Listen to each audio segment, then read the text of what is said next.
Hi అండి, అందరికీ welcome to Swathi food blogs. ఈరోజు గ్రీన్ చికెన్ చేసుకుందామండి.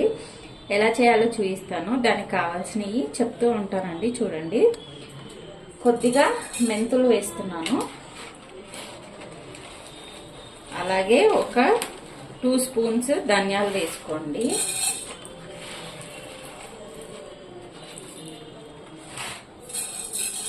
టూ స్పూన్స్ ధనియాలు, చిటికెడంతా మెంతులు వేసాను, అలాగే బిర్యానీ ఆకు ఉంటది కదండి, ఆకు,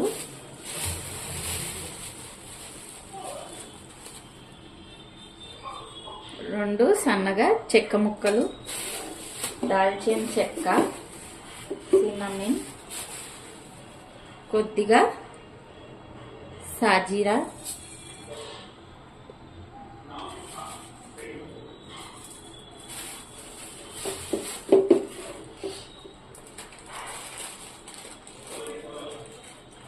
రెండు ఇలాచీ,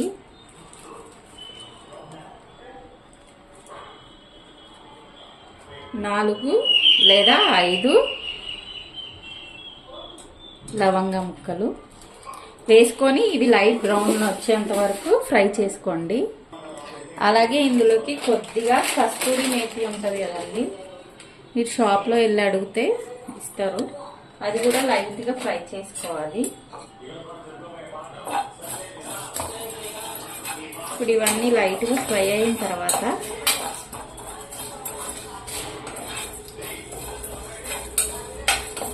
ఇవి గ్రైండ్ చేసుకుందామండి.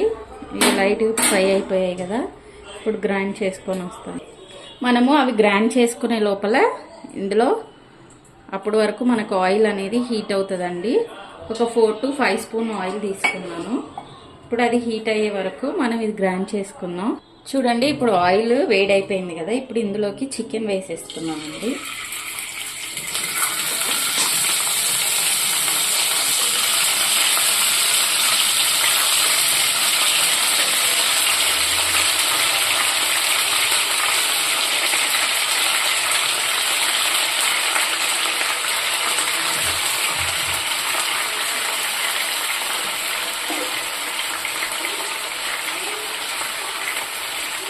ఈ చికెన్ని బాగా మగ్గనిస్తాము.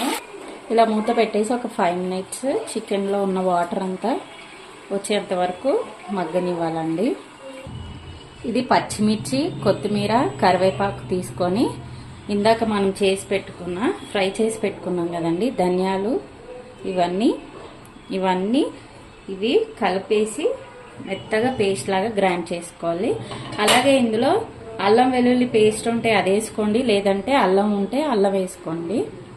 ఇప్పుడు ఇదంతా గ్రైండ్ చేసిద్దాం. ఇప్పుడు ఒకసారి మూత తీసేసి చూడండి, మనకి వాటర్ అంతా ఎలా వచ్చేసిందో, ఇలాగా రావాలండి. ఇప్పుడు ఇందులోకి కొద్దిగా సాల్ట్ వేసుకున్నాం.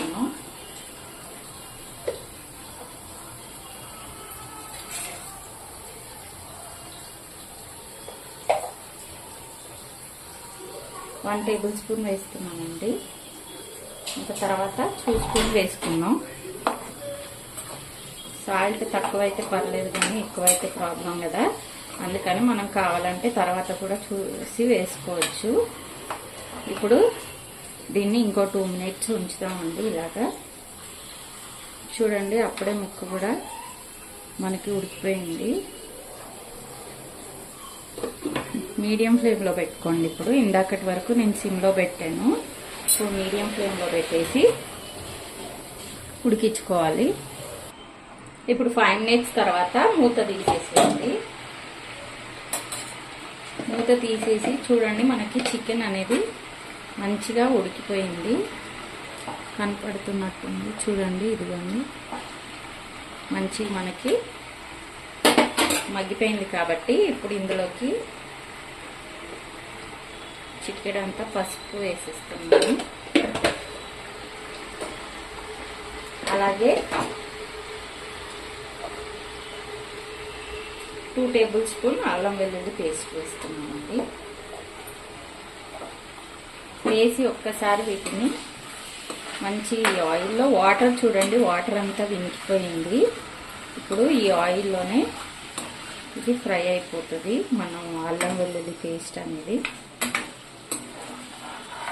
నేను ఒక 1/2 kg చికెన్ తీసుకున్నానండి.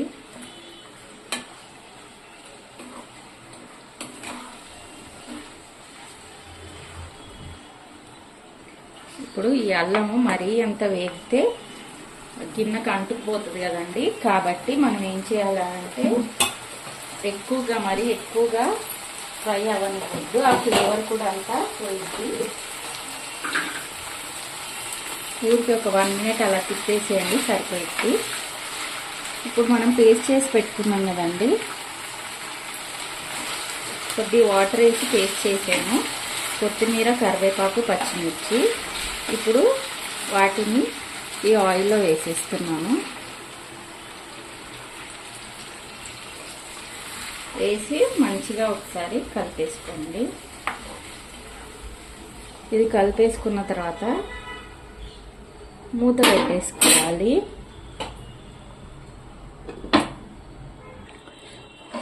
ఇప్పుడు మూత పెట్టేసి 5 minutes అలాగే ఉంచండి. ఆ వాటర్ అంతా కొంచెం ఇంకిపోయి ఆయిల్ అంతా పైకి వచ్చేంత వరకు ఉంచుకుందాం. చూడండి, మూత తీసేసాను. మూత తీసాక ఒక్కసారి కలిపేసాను. మన చికెన్ రెడీ అండి. అంతే ఈజీగా. దీంట్లో ఆనియన్స్ అవసరం లేదు, టమాటా అవసరం లేదు, అవేం అవసరం లేకుండా చేసేసుకున్నామండి చికెన్. చాలా ఎమ్మీగా ఉంటుంది, టేస్ట్ మాత్రం సూపర్గా ఉంటుంది. ఇప్పుడు స్టవ్ ఆపేసుకొని సర్వ్ చేసుకుందామండి.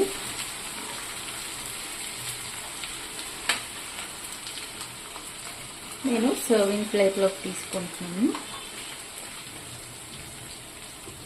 చాలా అంటే చాలా ఎమ్మీగా ఉంటుందండి కర్రీ మాత్రం.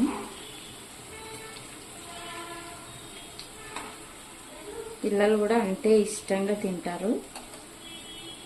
ఇదిగోండి, చూడండి, మన గ్రీన్ చికెన్ రెడీ అండి. చాలా సింపుల్గా ఈజీగా చేసేసుకున్నాము. అలాగే గోధుమ రవ్వ కిచిడీతో పాటు చేసుకున్నామండి. చాలా టేస్టీగా ఉంటుంది. డైట్ చేసే వాళ్ళు కూడా ఇలా తినేస్తే సూపర్గా ఉంటుందండి. టేస్ట్ డైట్ అయిపోయింది. మీకు కనుక ఈ రెసిపీ నచ్చినట్లయితే లైక్ చేయండి, షేర్ చేయండి, కమెంట్ చేయండి. అలాగే సబ్స్క్రైబ్ చేయడం మర్చిపోకండి. ప్లీజ్ సబ్స్క్రైబ్ చేసుకోండి. థ్యాంక్ యూ ఫర్ వాచింగ్ అండి. Bye, take care.